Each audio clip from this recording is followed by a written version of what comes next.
Chapter 7. A Secret Passage. Annie and Jack raced back up the winding stairs and down the long hallway. They hadn't gone far when they heard shouting behind them. Dogs barked in the distance. "They're coming!" Annie cried. "In here," said Jack. He shoved open a door off the hallway and pulled Annie into a dark room. Jack pushed the door shut. Then Annie shined her flashlight around the room. There were rows of sacks and wooden barrels. "I'd better look in the book," said Jack, pulling out the book and flipping through the pages. "Shh," said Annie. "Someone's coming." Jack and Annie jumped behind the door as it creaked open. Jack held his breath. A light from a torch danced wildly over the sacks and barrels. The light disappeared. The door slammed shut. "Oh, man," whispered Jack. "We have to hurry. They might come back." His hands were trembling as he turned the pages of the castle book. "Here's a map of the castle," he said. "Look, this must be the room we're in. It's a storeroom." Jack studied the room in the book. "These are sacks of flour and barrels of wine." "Who cares? We have to go," said Annie, "before they come back." "No, look," said Jack. He pointed at the map. "There's a trapdoor." He read aloud. In this castle, a trapdoor led from the storeroom through a secret passage to a precipice over the moat. "What's a precipice?" said Annie. "I don't know. We'll find out," said Jack. "But first we have to find the trapdoor." Jack looked at the picture carefully. Then he shined the flashlight around the room. The floor of the room was made of stones. The trapdoor in the picture was 5 stones from the door to the hallway. Jack shined the light on the floor and counted the stones out loud.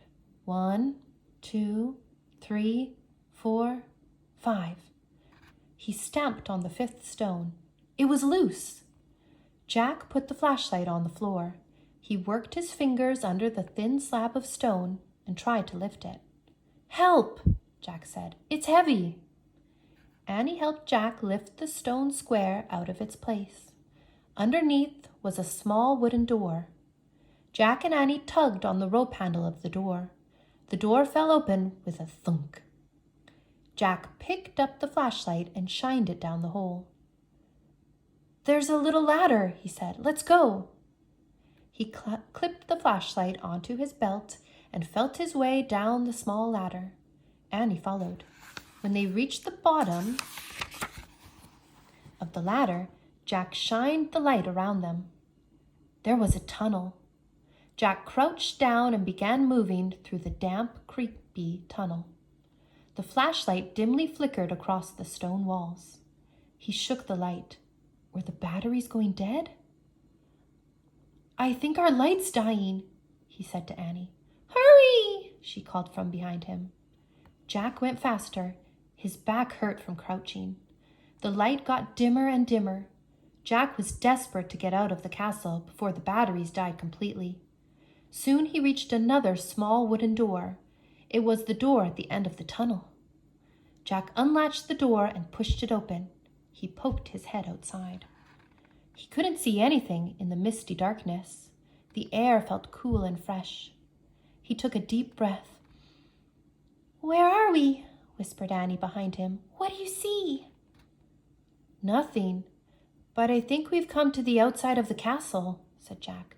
"I'll find out." Jack put the flashlight in his pack. He put the pack on his back. He stuck his hand out the door. He couldn't feel the ground. "I'm going to have to go feet first," he said. Jack turned around in the small tunnel. He lay down on his stomach.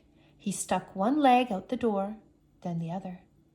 Jack inched down bit by bit until he was hanging out the door, clinging to the ledge. "This must be the precipice," he called to Annie. "I can't touch the ground. Pull me up."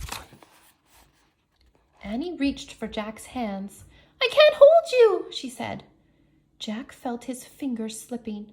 Then down he fell, through the darkness. Splash!